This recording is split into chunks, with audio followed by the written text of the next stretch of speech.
Maglalatag daw ng guidelines ang COMELEC at PNP para sa Oplan Katok na kampanya laban sa mga pasong lisensya ng baril.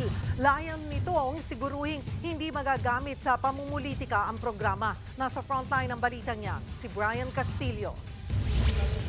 Formal nang inilunsad ng COMELEC ang 100 araw na mas pinaigting na paghahanda para sa Bilang Pilipino 2025. Pumirma ng Solidarity Pact ang COMELEC, Philippine National Police at Armed Forces of the Philippines para sa malinis, maayos at mapayapang eleksyon. Sana makalabas ng ligtas ang mga tao sa bahay, makaboto ng malaya at makauwi ng matiwasay, walang takot. Ang mga nandun po sa front lines ay yung mga pulis natin, pero yung Armed Forces of the Philippines ay tutulong po in terms of making sure that our polling centers are secure. Napag-usapan din ang kontrobersyal na revitalized Oplan Katok ng PNP. Magbabahay-bahay dito ang mga pulis sa mga may-ari ng baril para abisuhang mag-renew ng lisensya o rehistro. O kaya ay isuko na lang ang armas nilang pasuna. Naunang nanawagan ng COMELEC na suspendihin ang Oplan Katok dahil posible raw itong magamit ng mga politiko at manakot ng mga butante at kandidato.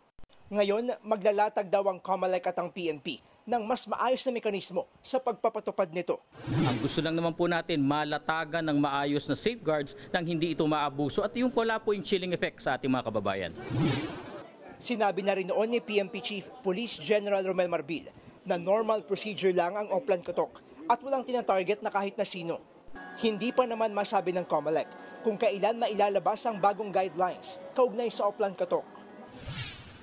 Sa susunod na linggo na, opisyal na magsisimula ang campaign period. Aminado ang COMELEC na mahihirapan silang bantayan ng mga kandidato kung susunod sila sa campaign rules. Lalo't limitado lang din ang bilang ng kanilang mga tauhan. Kaya hamon nila sa lahat ng mga tatakbo at sa mga taga-suporta nito. Yung mga magkakalaban, bantayan nyo na lang po yung kalaban nyo. Pag nagpa-hold ng rally at pagkatapos bawal talaga magpakain, bigla may nagpakain, o di dapat merong i-report sa amin. Sa ngayon, halos 13 milyong balota na ang naimprenta ng COMELEC. Gagamitin nila ang Amoranto Stadium sa Quezon City para maging verification site ng mga printed na balota. Nagbabalita mula sa frontline. Brian Castillo, News 5. Mga kapatid, Cheryl Cosim po, huwag maging huli at maging una sa lahat sa balitaan. Para sa tuloy-tuloy na talakayan sa frontline, mag-follow at mag-subscribe sa social media pages ng News 5.